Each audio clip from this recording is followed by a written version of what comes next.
सूत जी कहते हैं, मंदार की माला से जिनका केश पाश अलंकृत है और मुंडों की माला से जिनकी जटा अलंकृत है, जो दिव्य वस्त्र धारण की है और जो दिगंबर हैं, ऐसे श्री पार्वती जी तथा श्री शिव जी को प्रणाम करता हूँ।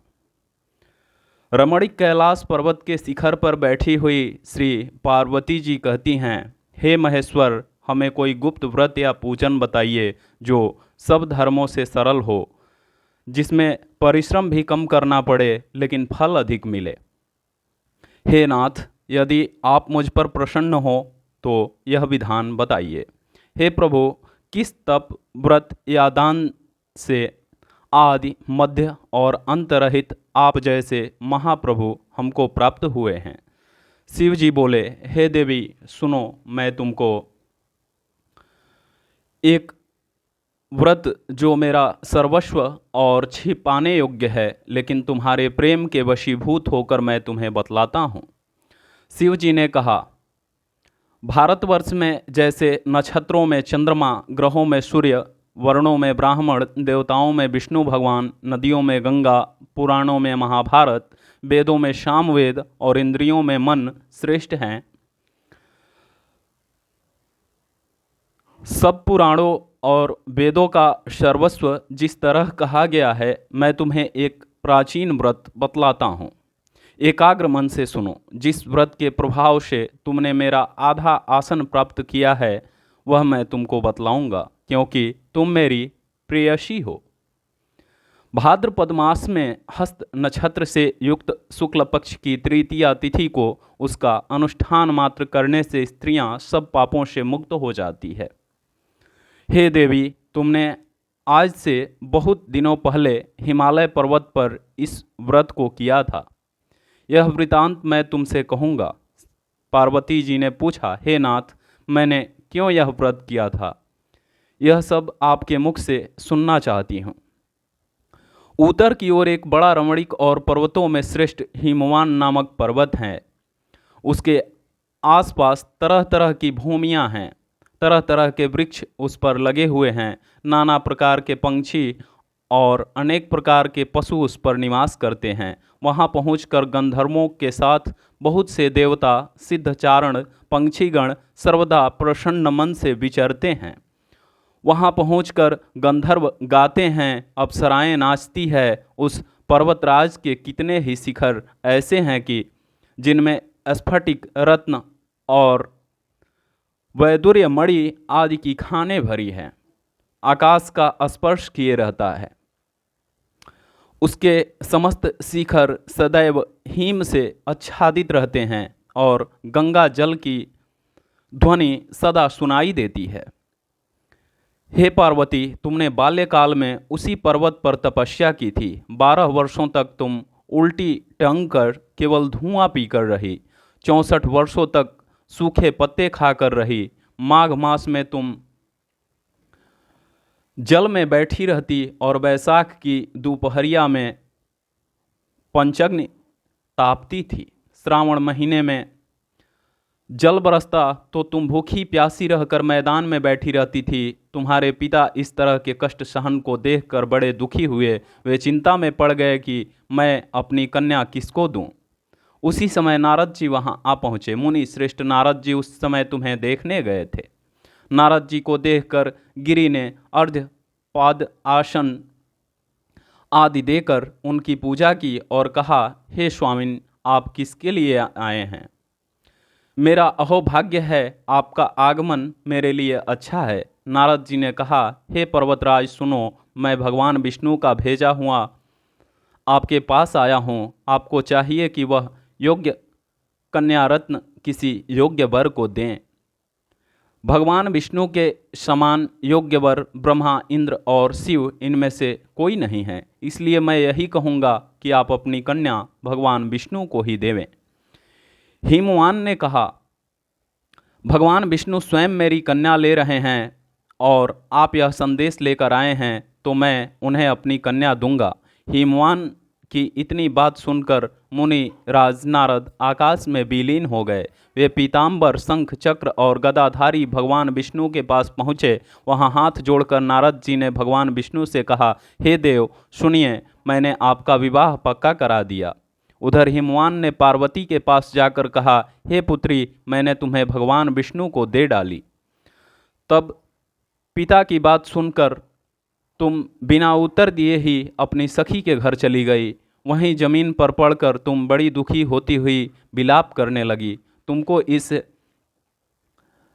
प्रकार विलाप करती हुई देखकर सखी बोली, तुम क्यों इतनी दुखी हो, इसका कारण बताओ। तुम्हारी जो कुछ इच्छा होगी मैं यथाशक्ति उसको पूरा करने की चेष्टा करूंगी, इसमें कोई संशय नहीं है। पार्वती बोली, मेरी जो कुछ अभिलाषा है उसे तुम प्रेम पूर्वक सुनो। मैं एकमात्र शिव जी को अपना पति बनाना चाहती हूँ, इसमें कुछ भी संशय नहीं है।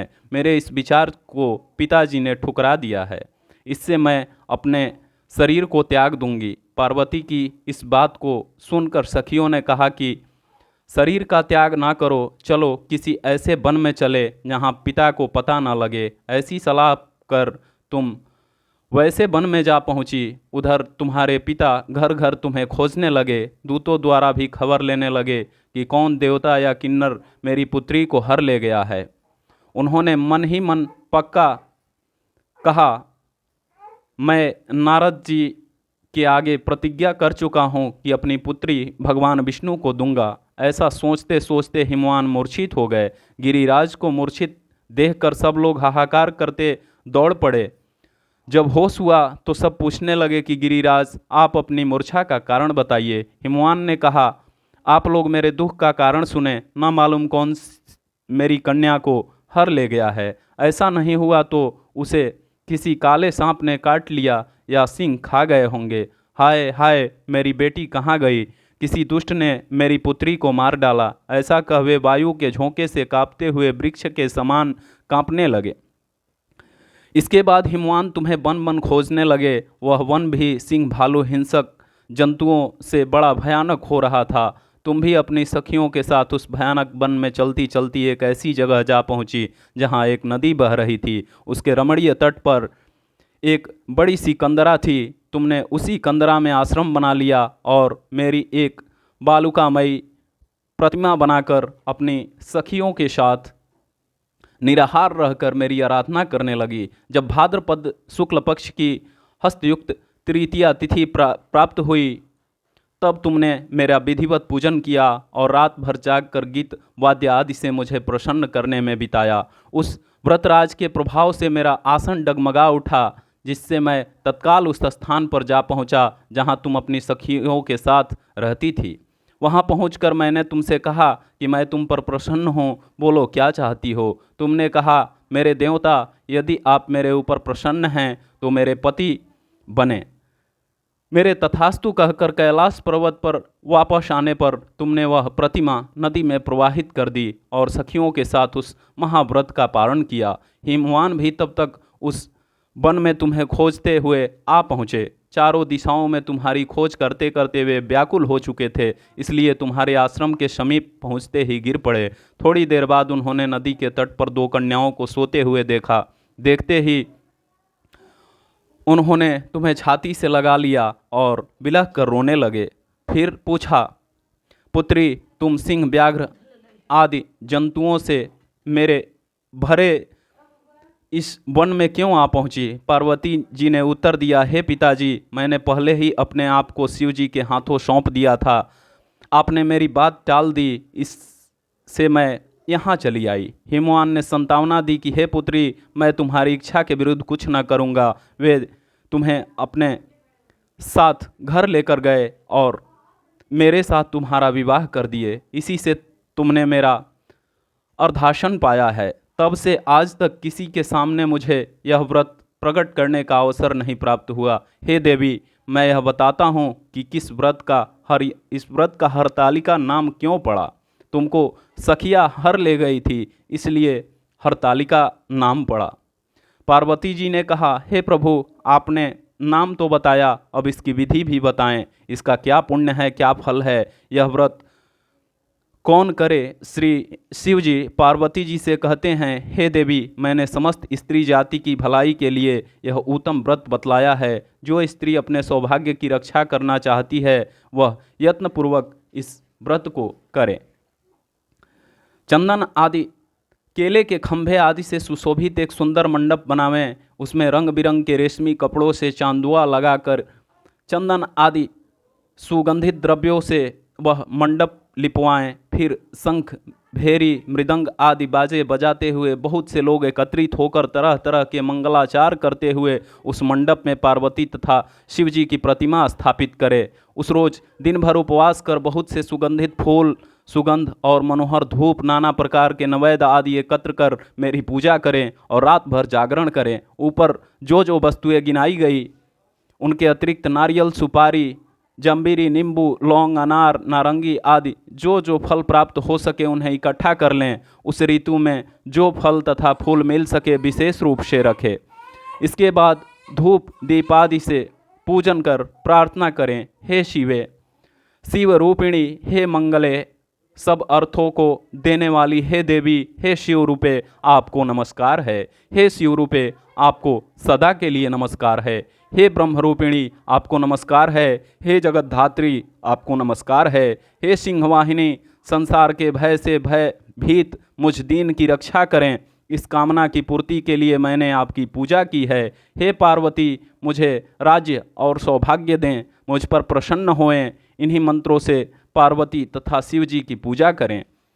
तदंतर विधि पूर्वक कथा सुने और ब्राह्मण को वस्त्र, गौ, स्वर्ण आदि देवें। इस तरह एकचित होकर स्त्री पुरुष दोनों एक साथ पूजन करें। फिर वस्त्र आदि जो कुछ हो उसका संकल्प करें। हे देवी, जो स्त्री इस प्रकार पूजन करती है वह सब पापों से छूट जाती है और उसे 7 जन्म तक सुख तथा सौभाग्य प्राप्त होता है। जो स्त्री तृतीया तिथि का व्रत न कर अन्न भक्षण करती है तो वह 7 जन्म तक बंध्या रहती है और उसको बार बार विधवा होना पड़ता है। वह सदा दरिद्र, पुत्र शोक से व्याकुल, स्वभाव की लड़ाकी तथा दुख भोगने वाली होती है। और उपवास न करने वाली स्त्री अंत में घोर नरक में जाती है। मांसाहार करने से बाघिन, दही खाने से बिल्ली, मिठाई खाने से चींटी और कुछ खाने से मक्खी होती है।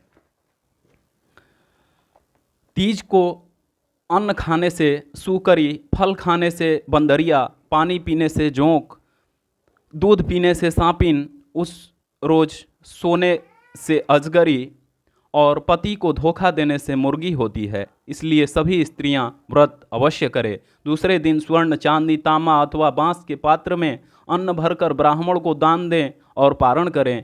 जो स्त्री इस प्रकार व्रत करती है वह मेरे समान पति पाती है और जब वह मरने लगती है तो तुम्हारे समान उसका रूप हो जाता है। उसे सब प्रकार से के सांसारिक भोग और सायुज्य मुक्ति मिलती है।